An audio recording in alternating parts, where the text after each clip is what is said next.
Hi there, I'm Tom from Danfoss Climate Solutions. Now watch this video if you wish a correct valve service with minimum service costs and wish to ensure a safe and reliable valve operation.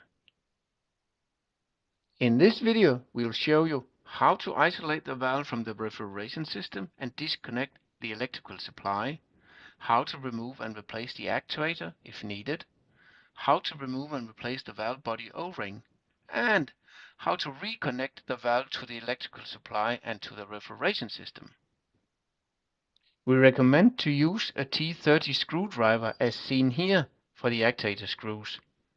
If needed, you can use the Danfoss ASTG service driver seen here to manually operate the actuator and check the function of it.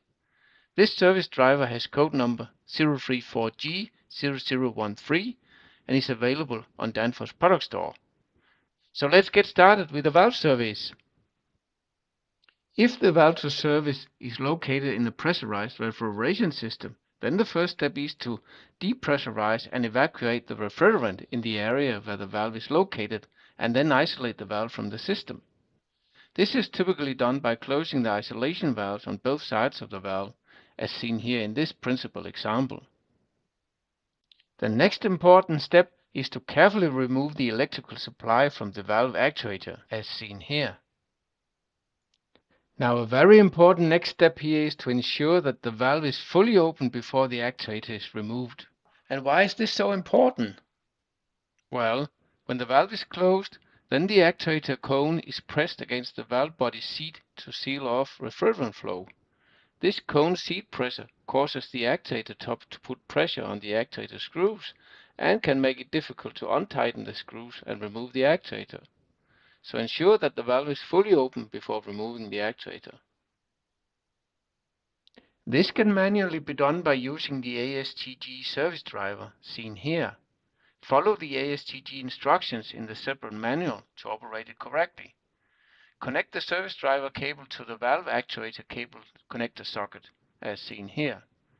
The 4 lights on the service driver, seen here, are activated if the valve is correctly connected to the service driver. Then manually open the valve by pushing the activate toggle towards open, as seen here. The valve is now open. After opening the valve, then carefully remove the service driver cable from the actuator, as seen here. We are now ready to remove the actuator from the valve body. Please note that in this video we demonstrate the valve service procedure with the valve located on a workbench, as seen here. But the service procedure is the same for the valve located in the refrigeration system. Remove the actuator screws, as seen here.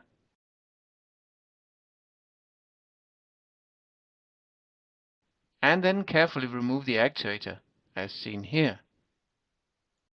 Now a very good tip here is to ensure that the actuator is stored safely where it will not get dirty or scratched until reusing it for reassembly of the valve.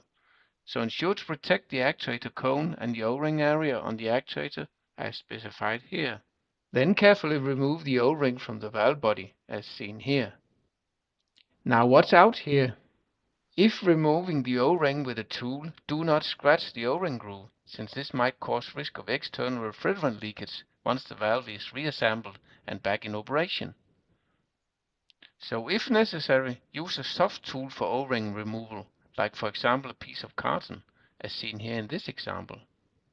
Now a very important thing here is always to scrap the old O-ring and use a new O-ring instead for valve reassembly. And why is this so important? Well, the O-ring is sealing between valve body and actuator by compression, and especially if the valve is used at higher refrigerant temperatures, then the O-ring elasticity might get less over time, and if reused during valve service, there might be a risk of less O-ring sealing capability and risk of external refrigerant leakage. So scrap the old O-ring and use a new one instead. To carefully clean the valve body seat area and O-ring groove before reassembly of the valve, as seen here. This is to avoid possible dirt causing future risk of internal or external refrigerant leakage once the valve is reassembled and back in operation. Okay, we're now ready to reassemble the valve. The first step is to carefully mount the new O-ring into the O-ring groove in the valve body, as seen here. Then the next step is to mount the actuator onto the valve body, or, if needed, firstly replace the old actuator with a new one.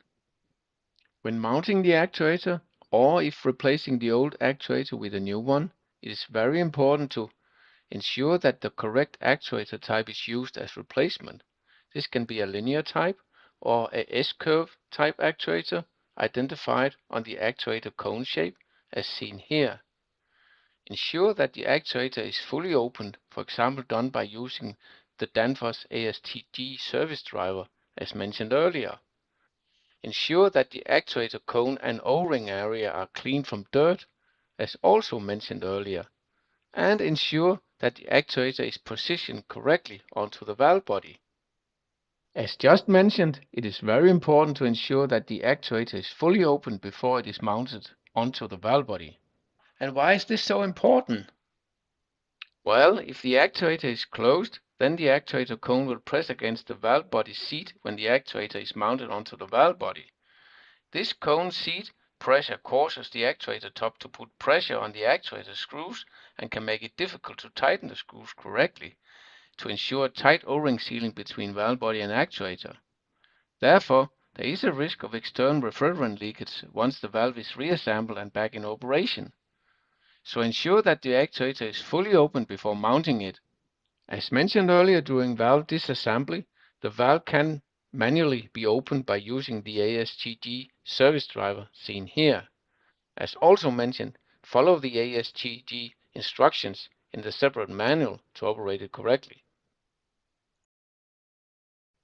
Then mount the actuator onto the valve body as seen here. Ensure that the actuator piston guide enters the grooves in the valve body as seen here, and ensure that the actuator is positioned so that the two arrows on the actuator and valve body are aligned as seen here. This ensures that the actuator piston operates correctly inside the valve body without risk of rotating, and it ensures that the electrical cable can be remounted on the actuator without getting twisted. Torque tighten the actuator screws correctly as seen here.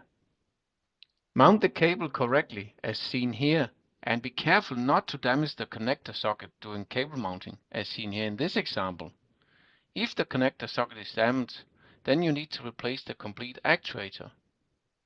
You have now completed a safe and efficient valve service and can reconnect the valve to the refrigeration system. This is done by opening the isolation valves on both sides of the valve and recharging and pressurizing the system, as seen here in this principal example.